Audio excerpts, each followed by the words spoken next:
আমি আওয়ামী লীগ করি, আওয়ামী লীগকে বঙ্গবন্ধুর আদর্শকে ধারণ করি, বহন হুম, করি। কিন্তু যেসব জায়গায় আমার সমালোচনা করার, যেসব জায়গায় আমার প্রতিবাদ করার, এই জায়গায় তো আমি বন্ধ হই নাই। বা হুম, আমি কখনো আটকে থাকি নাই বা চেষ্টা করছি, আমি যতটুকু হুম। পারছি আমি চেষ্টা করছি। এইখানে বঙ্গবন্ধু কন্যার সাথে দেখা করতে পারাটা আমার জন্য একটা সম্মানের। ওকে। এইখানে আপনারা মিলাই ফেলবেন না কিন্তু। উনি সরকার প্রধান যখন হবেন, হুম। তখন সরকারের দায় যতটুকু থাকবে, যতটুকু উনার নেয়ার বিষয় আছে, এখানে আমি হয়তো উনাকে বলব যে, "মাননীয় নেত্রী, এখানে আমার মনে হয় কাজ করার সুযোগ আছে।" আমার হয়তো বলার এইখানে একটা জিনিস হইছে কি, এইবার হুম। সংসদে আপনি কখনো কোনো খারাপ ভাষা হয়তো শুনবেন না। না, বকাবকি শুনবেন না। গালাগালি শুনবেন না। এইবারের সংসদ হবে ভদ্রলোকের সংসদ। না এখানে আপনি মানে দেখবেন, আপনি মানে কিন্তু বিরোধিতা কি হবে? মানে আপনি মনে করছেন যে চরম বিরোধিতা হবে। আপনি আপনি আপনি কিন্তু কিন্তু আশ্চর্য আপনি হবেন তো যে আপনি তো অরিজিনালি নৌকা। মানে আপনি নিজেও নিজেরে বলেন, এমনিও বলেন। না, আপনি না, এইখানেই প্রবলেমটা। হ্যাঁ। প্রবলেমটা হচ্ছে গিয়ে, আমি বঙ্গবন্ধুর আদর্শকে ধারণ করি এবং উহু, আদর্শকে ধারণ করা মানে কি? মানে হুম, হচ্ছে গিয়ে উনার যে আদর্শটা আছে এইটা হুম। আমাদের একটা কনস্টিটিউশন এর মতো।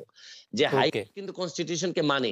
কিন্তু ওকে, যখনই কনস্টিটিউশন ভায়োলেট করার বিষয় আসে, তখন কিন্তু হাইকোর্ট একটা রুল দিয়ে দেয়। ওকে। তো বিষয়টা হচ্ছে গিয়ে যে, আমার এই জায়গাটা ঠিক রেখে আমার দেশটাকে বাঁচানোর জন্য, দেশটাকে ভালো করার জন্য আমার যেসব জায়গায় নক করতে হবে, এইসব জায়গায় আমি স্বতন্ত্র হিসেবে আমার আপ তো আরো স্কোপ আরো বেড়ে গেল। রাইট। বঙ্গবন্ধুর আদর্শের কষ্টি পাথরে এই বিরোধী দলের নেতা-নেত্রীদের জেলে রেখে ইলেকশন করাটা কেমন আসলে? মিস্টার সাইদুল হক, আমি আপনার কাছ থেকে এটি জানতে চাইবো যে সত্যি সরকার চায় এবং একটি ফর্মুলা এসছে যে আমরা আসলে আমি বারবার এই ফর্মুলাটি আসলে সরকার যারা সমর্থক, সাংবাদিক, বুদ্ধিজীবী তাদের কাছে শুনছি যে বাংলাদেশে নাকি দেখতে হবে এরকম একটি ছাঁকনি দিয়ে যে কারা আসলে স্বাধীনতার সপক্ষের শক্তি, কারা স্বাধীনতার সপক্ষের শক্তি ২ তারাই আসলে সরকারি দল বা বিরোধী দল থাকবে, বাকিরা সব বাদ পড়ে যাবে। এইটি সম্পর্কে আপনার একটু মতামত জানতে চাইবো। না, আমি মতামত জানতে চাইবো যে সরকার কি সত্যিই সব দলকে জাতীয় দল হিসেবে দেখতে চায় কিনা? আপনি এটি কি মনে করেন? আরেকটি প্রশ্ন করব যে আমি দেখলাম যে আওয়ামী লীগ সভানেত্রী যাদেরকে নমিনেশন দিয়েছেন তাদের মধ্যে অন্তত ৬০ জনের বেশি লোক হেরেছেন। ৭০ জনের মতো হেরেছেন। এটি কি আপনি সাংঘাতিক রকমের poor and bad and wrong judgement মনে করেন কিনা আওয়ামী লীগের সভানেত্রীর কাছ থেকে? আমি ১ম প্রশ্নের জবাবে আগে আসি যে সরকার কি এটি চাচ্ছে কিনা যে Awami League B, Awami League C, Awami League D তৈরি হোক বাংলাদেশে?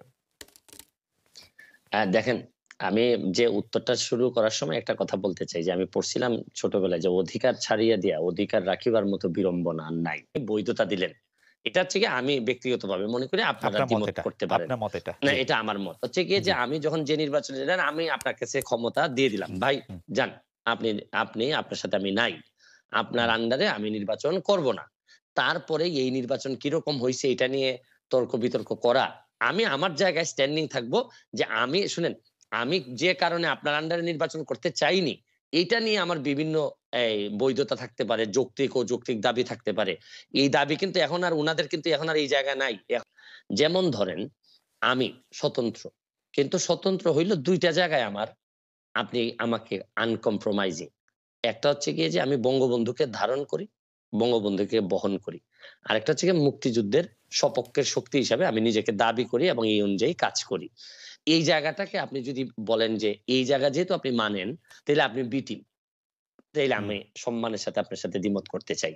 আমার প্রশ্ন হচ্ছে গিয়ে যে, বাংলাদেশে এই ২ টা জিনিস না মানার পরে আমার কাছে মনে হয় যে, এটা খুবই হতাশাজনক। আপনার সাথে আমার আর বক্তব্য চলে না। ওকে। কারণ আ আমি এই জায়গায় কোন আম ধরনের কম্প্রোমাইজ আমি করব না। বরং বিরোধী দল যারা করবেন, ধরেন হুম, বিরোধী দল, ওকে। বঙ্গবন্ধুরে যিনি মানবেন না, হুম, তিনি আসলে এই দেশে জাতির হুম, জনককে যিনি মানবেন না, বা তখন হুম। তো বিরোধী দলের, আমার এই কনসেপ্টটা আমার কাছে খুবই হেইজি মনে হয়। একটা ছোট, ছোট কয়েকটা প্রশ্ন করতে পারি। ১ নাম্বার প্রশ্ন হচ্ছে আপনি আপনি মনে ছোট্টই করেন করবেন, আমি জানি আপনি ছোটই করবেন। আমি জি, জানি এই ব্যাপারে জি, আমার জি, অভিজ্ঞতা আছে। আপনি বলেন। জি, জি, আপনি কি মনে করেন কিনা এই সরকার গত ১৫ বছর ধরে, গত ৫ বছর ধরে বঙ্গবন্ধুর আদর্শ ধারণ করে? বঙ্গবন্ধুর আদর্শ ধারণ করা মানে কি মানে আওয়ামী লীগের বিরুদ্ধে যেসব অভিযোগ আমি খালি আর্থিক অভিযোগগুলি আপনাকে শুধু মনে করায় দিতে চাই।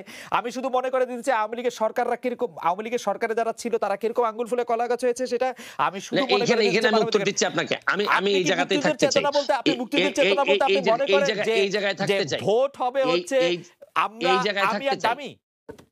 জি, না, বলেন, আমি এই জায়গায় থাকতে বলেন। চাই। এই জায়গায় জি, থাকতে চাই। বলেন।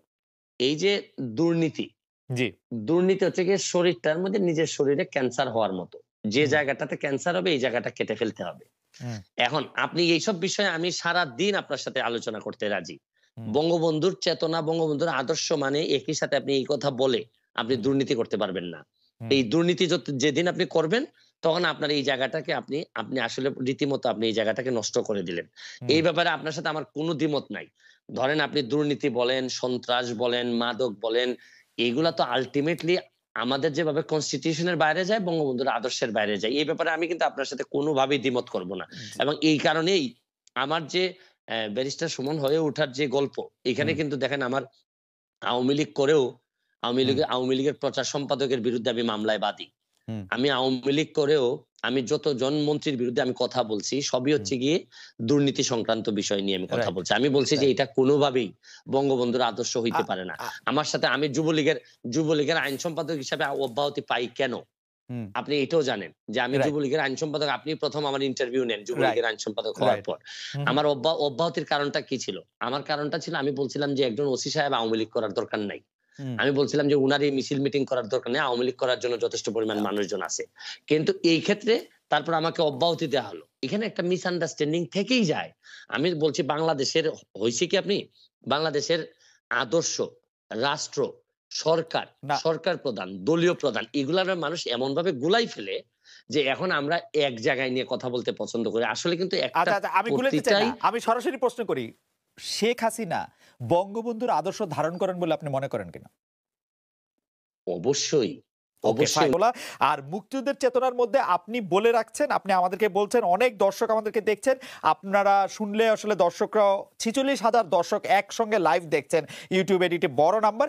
তো আমরা মনে করি যে সকল দর্শকের সামনে আপনি বলছেন যে বঙ্গবন্ধুর আদর্শ এবং মুক্তিযুদ্ধের আদর্শের বাইরে কোনো কিছু হলে আপনি তার সঙ্গে নাই, আপনি সেটির মধ্যে বলবেন। আমরা এটি দেখব যে আপনি এটি আসলে কিভাবে এটি পালন করেন বা কিভাবে এটি এক্সিকিউট করেন। নিশ্চয়ই আপনি আমাদেরকে এটি দেখাবেন।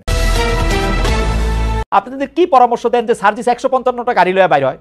আর অ্যাক্টিভিস্ট থেকে রাজনীতিবিদ কেন হইতে পারতেছেন না? এটা ডক্টর ইউনূসের এটা জবাব দিতে হবে যে উনি যে আইসা এদেরকে শত্রু বানায় দিল। আমি নিশ্চিত জানি বাংলাদেশের লাখো লাখো মানুষের কাছ থেকেও তারা সমর্থন হারাচ্ছে, ফলে ভোটের দিকে তারা যাচ্ছে কনভেনশনাল ওয়েতে। ওই যে হোন্ডা গুন্ডা, মোটর গাড়ি, টাকা পয়সা, আপনার মিথ্যাচার করতে গিয়ে দাদাকে জমিদার বলতে হয় 2025 সালে, আপনি বুঝতে পারছেন না? এটি আমাদের সমাজে যে সবচেয়ে হাস্যকর। জীবনযাপনে যখন রিক্সা থেকে আপনি 4 হুইলারে চলে যান, এরা কি বোঝেন না ধরাকে সরাজ্ঞান করার চেষ্টা করছে? আপনার দ্বিধা লাগছে না ভাবতে যে শহীদদের রক্তের উপরে দাঁড়িয়ে আপনি বেমানি করছেন? আমরা তিনটি দলকেই তাদের কোনো কোনো আচরণে দেখতে পাচ্ছি গণ অভ্যুত্থানকে ভুলে যায়। যেটা জনগণের হাতে পতন আপনি বলতেছেন, এই কথার জন্য আপনি আজকে ট্রোল হতে পারেন। কারণ আমরা দেখতে পাইতেছি শেখ হাসিনার পতন ঘটায় 1 2 3 4 5 10 জন, 12 জন, 15 জন ছাত্র যারা বিশেষ পরীক্ষা দেওয়ার জন্য, ওইখানে কোটা থাকবে কি থাকবে না ওইটা দেওয়ার জন্য যারা আন্দোলন করতে গেছিল, তারপরে তাদের প্রেশার অন্য অনেক কিছুতে তারা আসলে স্বীকার করে নাই এবং তারা ওখানে দাঁড়িয়েছিল, প্রাণ দেওয়ার জন্য প্রস্তুত ছিল। সেই 12 জনই আসলে শেখ হাসিনাকে সরাইছে এবং সেই জন্য তারা 135টা গাড়ি দিয়ে চলবে, সেই জন্য আজকে তারা যাকে ইচ্ছা যা খুশি তাই বলবে। মানে এইটারে আপনি আসলে কি হয় দেখেন, 24 আর 71 মিলায়া একটা কাহিনী করবে, যেটা ইচ্ছা সেটা তারা করতে থাকবে। এটা কেমন কথা? এই যে সরলীকরণ করা যে 10 জন ছেলে 12 জন ছেলে শেখ হাসিনার পতন ঘটিয়েছে, এটি আওয়ামী লীগের জন্য সবচাইতে বড় প্রায়শ্চিত্ত। কেন? আমি দেখেছি লক্ষ লক্ষ মানুষ, আমি রাস্তায় ছিলাম, লক্ষ লক্ষ মানুষ নেমেছে, তাদের লক্ষ লক্ষ কারণ আছে। কেউ গুম খুনে স্বজন হারিয়েছে, কেউ শেয়ার মার্কেটে টাকা হারিয়েছে, কেউ ভোট দিতে পারেনি, কেউ আওয়ামী দুঃশাসনের শিকার হয়েছে। এবং এগুলোকে যখন আপনি বিবেচনায় না নিবেন, আপনার মাথায় ঢুকে থাকবে এক কোটা। আমি 17 জুলাই বলেছিলাম এটি চাকরি পাওয়ার আন্দোলন না, এটি মানুষের যে মনের যে ক্ষোভ, যে রাগ, যে অভিমান, যে ঘৃণা, এটি তার আন্দোলন। না, অ্যাবসলিউটলি। কিন্তু ডক্টর ইউনূস ক্লিন্টন ফাউন্ডেশনে গিয়ে আমি জাতিসংঘে বলছিলাম ভুলে, হচ্ছে মাস্টার মাইন্ড, এটা আমরা একটা মেটিকুলাস ডিজাইনের মধ্যে থেকে ওরা পেছন দিতে করছে বলে টেলে। ওরা কিন্তু প্রথমে এরকম ছিল না। এটা ডক্টর ইউনূসের এটা জবাব দিতে হবে যে উনি যে আইসা এদেরকে শত্রু বানায় দিল। আসলে আমি সেই দিন থেকে ওনার সমালোচনা করেছি, যেই দিন উনি সরলীকরণ করেছেন। এবং উনি কিন্তু এই বাচ্চাদেরকে এই আন্দোলনকারীদের শত্রু বানাইছে, সবার এই বিএনপি শত্রু বানাইছে, যখন সবার শত্রু বানাইছে। ওয়েস্টার্ন, আপনি আমেরিকাতে থাকেন, পশ্চিমা বিশ্বে কিছু শব্দ ইউজ করা হয়, রকস্টার, মাস্টার মাইন্ড। এখনো পশ্চিমা অডিয়েন্সকে এক শব্দে বলতে আপনি অনেক সময় কার্যকর, কিন্তু এইটার যে রাজনৈতিক এফেক্ট, এইটার যে সামাজিক এফেক্ট, এটা ওনার ভাবা উচিত ছিল। মাস্টার মাইন্ড ওনার বলা উচিত ছিল না। ছাত্ররা তার নিয়োগকর্তা। এখন এটি বলে আপনি জানেন না, আমরা যদি ভবিষ্যৎ দ্রষ্টা হই, ভবিষ্যতে যে উনি কত বেকায়দায় পড়তে যাচ্ছেন। এবং মানে আমি মনে করি এই সরলীকরণ আওয়ামী লীগ যেরকম একভাবে করছে, অন্তর্বর্তী সরকার প্রধান এবং তার উপদেষ্টারা আরেকভাবে করছে, এবং এখানে সবাই ঘোলা পানিতে মাছ শিকার করতে চাচ্ছে। দূর থেকে সেই জনগণ তাকিয়ে দেখছে যে ভাই আমার যে ছেলে মারা গেল, আমার যে 30,000 আহত হলো, কেউ পা হারালো, কেউ চোখ হারালো, আমরা এই নাটক দেখার জন্য, সার্কাস দেখার জন্য। অনেক ধন্যবাদ আশা ভাই। আশা ভাই, আপনি একটা জিনিস খেয়াল করবেন যে জুলাই আন্দোলনের পর তাদের যে সমন্বয়ক ছিল সেই সমন্বয়করা 1 মাসের মতো হয়েছে একটু এদিক ওদিক, তারা একটা নিজস্ব দল করছেন, এবং কিন্তু সেই দলটারে আমরা নতুন রাজনৈতিক বন্দোবস্তের ছিটে ফোটাও পাইতেছি না। এখন আপনি যেহেতু তাদের একটা অনেক বড় সমর্থক ছিলেন, আমি যেহেতু তাদের অনেক বড় সমর্থক এখনো আছি, সেই জন্য আমি আপনার এই প্রশ্ন করতেছি, তারা অ্যাক্টিভিস্ট থেকে রাজনীতিবিদ কেন হইতে পারতেছেন না? মানে আমি তো দূরে আছি, আমার থেকে তো তারা পরামর্শ চায় না, কিন্তু আমি জানি আপনার থেকে পরামর্শ চায়। আপনাদের কি পরামর্শ দেন যে সার্জিস 155টা গাড়ি লয়ে বাইর হয়? 155টা গাড়ি লয়ে বাইর হওয়ানো হয়তো দরকার আছে, যে মানে নাইলে মানুষ ভোট দিবে না, কারণ রিপন ভাইরা এমন একটা রাজনৈতিক সংস্কৃতি করছে যে 155টা গাড়ি নেন। আচ্ছা রিপন ভাই, আপনারা বিএনপি আওয়ামী লীগ, জি আশা ভাই, তারা এখন এত স্বাবলম্বী এবং নাবালক থেকে সাবালক হয়ে গেছে, তারা এখন আর কারো পরামর্শের ধার ধারে না, এবং তারা নিজেদেরকে ধরাকে সরাজ্ঞান করার চেষ্টা করছে। কিন্তু আপনি যখন 150টা গাড়ি নিয়ে যান, আপনি যখন বিভিন্ন ইন্ডাস্ট্রিয়াল গ্রুপের থেকে টাকা নেন বলে অভিযোগ হয়, আপনার অফিস বিল্ডিং দেখে যখন মানুষের সন্দেহ হয় ওই বিল্ডিং এর মালিক কে এবং এর ভাড়া কে দেয়, এবং আপনার জীবনযাপনে যখন রিক্সা থেকে আপনি 4 হুইলারে চলে যান, এরা কি বোঝেন না যে মানুষ আসলে এবং ইন্টারকনে যখন ইফতারি করে না কিন্তু আশা ভাই, ওদের যে সবচেয়ে বড় নেতা নাহিদ সাহেবরে তো আবার আমরা দেখলাম বাসে করে যাইতেছেন। মানে আমরা কি একজন দুজন নেতারে দিয়ে আসলে বিবেচনা করতে থাকবো? মানে আমরাই বা ওদের কিরকম ভাবে বিবেচনা করবো? মানে ওরা তো আমি আপনাকে বলি না, প্রথম কথা, একজন দুইজন নেতা দিয়ে অতীতে আমরা বিবেচনা করে ভুল করেছি। দেখুন, আমাদেরকে সংগঠনকে দেখতে হবে, সংগঠনের রাজনীতিটা কি দেখতে হবে, এবং সেই রাজনীতিটা জনগণের কাছে কিভাবে ডেলিভার্ড হয় সেটা দেখতে হবে। এখন নাহিদ একটা সিম্পল লুকিং শার্ট পরে রিক্সায় করে ভ্যান গাড়িতে করে বাসায় গেল, এটা কিন্তু একটা স্ট্যান্ডবাজির মতো তখন মনে হবে। যদি পুরো সংগঠনটাকে আপনি দেখেন, দেখুন বিএনপি, জামাত এবং জাতীয় নাগরিক পার্টি সবাই কনভেনশনাল রাজনীতি করে ভোট করে পাওয়ারে যেতে চাচ্ছে। এইটাই হচ্ছে দুর্ভাগ্যটা। আপনার তো নতুন রাজনৈতিক বন্দোবস্ত হওয়ার কথা। দেখুন, জাতীয় নাগরিক পার্টির অন্তত 10টি সমালোচনা আমি করতে পারবো, এই কথার কাজগুলো তাদের করা ঠিক হয় নাই। তারা মানুষ থেকে দূরে সরে যাচ্ছে। আমরা চেয়েছিলাম যে তারা যেন সততার সাথে করে, তারা যেন নতুন রাজনৈতিক বন্দোবস্তের দিকে যায়। সেই জায়গাটিতে জাতীয় নাগরিক পার্টি অনেক পিছিয়ে যাচ্ছে। প্রতিদিন তারা আমার কাছ থেকে সমর্থন হারাচ্ছে। আমি নিশ্চিত জানি বাংলাদেশের লাখো লাখো মানুষের কাছ থেকেও তারা সমর্থন হারাচ্ছে।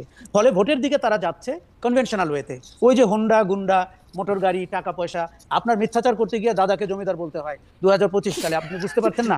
এটি আমাদের সমাজে যে সবচেয়ে হাস্যকর। আমাদের সমাজে তো কেউ প্রজা ছিল না, আমাদের সমাজে তো সবাই রাজা ছিল। আপনি নিশ্চিত আপনার ক্লাসরুমে দেখেছেন, আমি দেখেছি। এই দারিদ্র্য থেকে তো, আমাদের মানসিক দারিদ্র্য থেকে তো আমাদের বেরোতে হবে। গতকাল সাংবাদিকরা যে 71-24 নিয়ে একটা প্রশ্ন করেছেন, এই প্রশ্ন করা, এই তুলনা করতে চাওয়া, এইটাকে কিভাবে বলবেন? ছাত্রদেরকেও আমরা দেখেছি যে দ্বিতীয় স্বাধীনতা নিয়ে কথা বলতে, যেটি বিএনপির নেতারা বারবার বলছেন যে স্বাধীনতা একবারই হয়। আগামীতেও কিন্তু আমরা আরো ভয়ঙ্কর 5ই আগস্ট হয়তো দেখতে হবে, যদি না রাজনৈতিক দলগুলো বুঝে থাকে যে জনগণের ভাষা, দেয়ালের লিখন তাদের জন্য কি ছিল। কাজেই এটিকে বারবার স্বাধীনতার সাথে তুলনা করা আমার মনে হয় একটু বালখিল্যতা, এবং সেটির একটা গূঢ় রাজনৈতিক উদ্দেশ্য আছে। এখন আমি আপনাকে বলি যে ছাত্ররা বারবার মনে করছে, যেমন নাহিদ ইসলাম আজকেও বলেছেন যে 16 বছরের অত্যাচার নিপীড়নের ভেতর দিয়ে যারা গেছে তাদের কাছে এটি স্বাধীনতা। কিন্তু আমি তার সাথে দ্বিমত করি। সংস্কারের যে আশাফ ভাই, আপনার অনুমতি নিয়ে আমি শুধু ওই সময়টা কথা, মানে রিপন ভাই, আমি আশাফ ভাই কোনো একটা জায়গায় একসাথে কথা বলতেছিলাম, সেটা 2012-13 সালে এরকম হতে পারে। সেই সময় 13 সালের নির্বাচনটি হওয়ার পর 14 সালে এসে আমরা শুনলাম, বা 14 সালের নির্বাচনের পর আর কি আমরা শুনলাম যে শেখ হাসিনা 2041 সাল পর্যন্ত ক্ষমতায় থাকতে চান। আমার তো খুবই হাসার অভ্যাস, আমি খুব জোরে একটা অট্টহাসি হাসলাম যে এগুলি কি বলে, পাগল টাগলের মতো কথা। কিন্তু আসলে যদি 2024-এর জুলাই আগস্টে এরা এই ঘটনা না করতো, এটা তো 2041 তো মনে হয় মানে তারা তো ক্ষমতাটাকে এইরকম ভাবেই দেখতেছিল যে এখানে তো আর কোনো কিছু, মানে যেটা আমরা হাইসা উড়ে দিতে চাইছিলাম সেইটাই তো বাস্তবতার দিকে যাচ্ছিল। খালেদ, আমি শুধু একটু যোগ করি, আমাদের রাজনৈতিক দলগুলো তার সর্বোচ্চ চেষ্টা করেছে। বিএনপিকে আমরা দেখেছি, এবং কিন্তু এটি মেনে নিতে হবে যে রাজনৈতিক দলগুলো শেখ হাসিনা সরকারকে ক্ষমতা থেকে গদিচ্যুত করতে পারেনি, এটি মেনে নিয়ে করতে হবে। 5ই আগস্ট কিন্তু আমাদের রাজনৈতিক ক্লাসকে একটি বেকায়দায় ফেলে গেছে, কেননা হাসিনা যে এত দ্রুত পালিয়ে যাবেন এবং আওয়ামী লীগের শাসন যে এরকম করে ভেঙে পড়বে, এটি তারা আসলে বুঝতে পারেন নাই। প্রথম কথা আমি বলি যে জুলাইয়ের মিত্রদের মধ্যে এখন ভোটের অঙ্ক কাজ করছে, তারা রাজনৈতিক গেইন পাওয়ার চেষ্টা করছেন। আওয়ামী লীগের সংগঠনের যে ভোট রয়েছে, সমর্থকদের যে ভোট রয়েছে, এখন আওয়ামী লীগ নির্বাচনে এলে নামকাও আসতে একটা পার্টিসিপেটরি নির্বাচন হলো, কিন্তু তারা ক্যান্ডিডেট দিতে পারবে না। অতএব আওয়ামী লীগের ভোটগুলো পেয়ে সব দল, তিনটি দল স্বপ্ন দেখছে যে এখান থেকে বেনিফিশিয়ারি হয়ে পার্লামেন্টে তারা সংখ্যাগরিষ্ঠ আসন করবে। কিন্তু এইখানে তারা যেটি ভুলে যাচ্ছে নীতি নৈতিকতার প্রশ্নটি, যে আপনি কাউন্সিলরের সাথে, কমিশনারদের সাথে যে আলাপ করছেন, সেই লোক তো বন্দুক হাতে জুলাইতে রাস্তায় ছিল। কাজে তখন আপনার দ্বিধা লাগছে না ভাবতে যে শহীদদের রক্তের উপরে দাঁড়িয়ে আপনি বেমানি করছেন? আমরা তিনটি দলকেই তাদের কোনো কোনো আচরণে দেখতে পাচ্ছি গণ অভ্যুত্থানকে ভুলে যেতে।